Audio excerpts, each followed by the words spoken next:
लालची लकड़हारे की कहानी। भरतपुर गांव में श्यामलाल नाम का एक लकड़हारा रहता था। वो अपनी जीविका चलाने के लिए गांव के पास के ही जंगल से रोज लकड़ियां चुनता और उन्हें बेचकर कुछ पैसे कमा लेता था। इसी तरह उसका गुजारा चल रहा था। कुछ दिनों के बाद श्यामलाल की शादी हो गई। उसकी पत्नी बड़ी खर्चीली थी, इसलिए अब उतनी लकड़ियों बेचकर घर चलाना मुश्किल हो गया था। ऊपर से श्यामलाल की पत्नी कभी नए कपड़े खरीदने के लिए तो कभी किसी दूसरी चीज़ों के लिए श्यामलाल से बार बार पैसे मांगती थी। अगर पैसे न मिले तो रूठ जाती। श्यामलाल अपनी पत्नी से बहुत प्यार करता था, इसलिए उसकी नाराज़गी वो बर्दाश्त नहीं कर पाता था। श्यामलाल ने ठान लिया कि वो अब ज़्यादा लकड़ियाँ इकट्ठा करके बेचेगा, ताकि उसकी पत्नी को रोज़ रोज़ पैसों की कमी न हो। पत्नी की इच्छा पूरी करने के लिए आज श्यामलाल घने जंगल तक चला गया और बहुत सारी लकड़ियाँ चुनकर बाजार में बेच दी। ज़्यादा लकड़ियों के ज़्यादा पैसे मिले तो खुश होकर श्यामलाल ने सारे पैसे अपनी पत्नी को दे दिए। अब रोज़ श्यामलाल ऐसा ही करने लगा। देखते ही देखते उसके मन में लालच इतना बढ़ गया कि उसने धीरे धीरे पेट काटना भी शुरू कर दिया। पेट काटने से और ज़्यादा लकड़ियों हो जाती थी और उसे अधिक दाम मिलने लगे। लकड़हारा हर हफ्ते एक पेड़ काटता और लकड़ियाँ बेचकर मिलने वाले पैसों से अपनी पत्नी के शौक पूरे करता।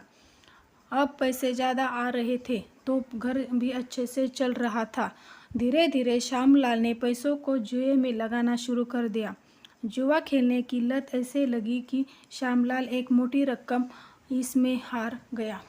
अब इस रकम को चुकाने के लिए श्यामलाल ने एक दो मोटे मोटे पेड़ काटने का फैसला लिया।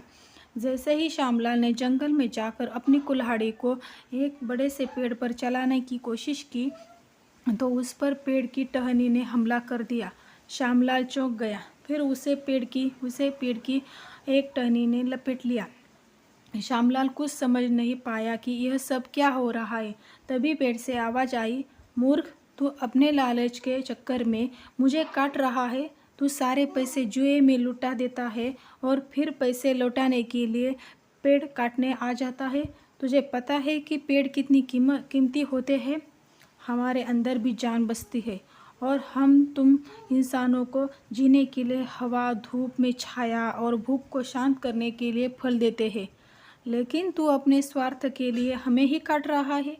पेड़ ने कहा, आज तू रुक, यही कुल्हाड़ी मैं अब तेरे ऊपर चलाऊंगा।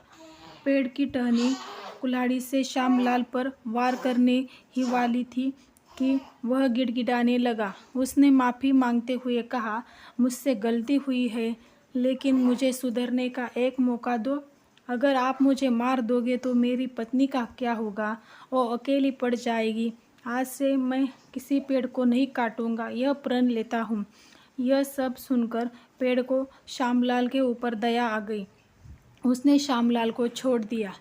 छूटते ही श्यामलाल भागकर अपने घर गया और पैसों के लालच में न आने का संकल्प ले लिया। इस कहानी से हमें यही सीख मिलती है, लालच में आकर पर्यावरण के साथ खिलवाड़ नहीं करना चाहिए। हमें ऑक्सीजन पेड़ से ही मिलती है। इन्हें काटकर हम खुद अपने जीवन में संकट को ला रहे हैं।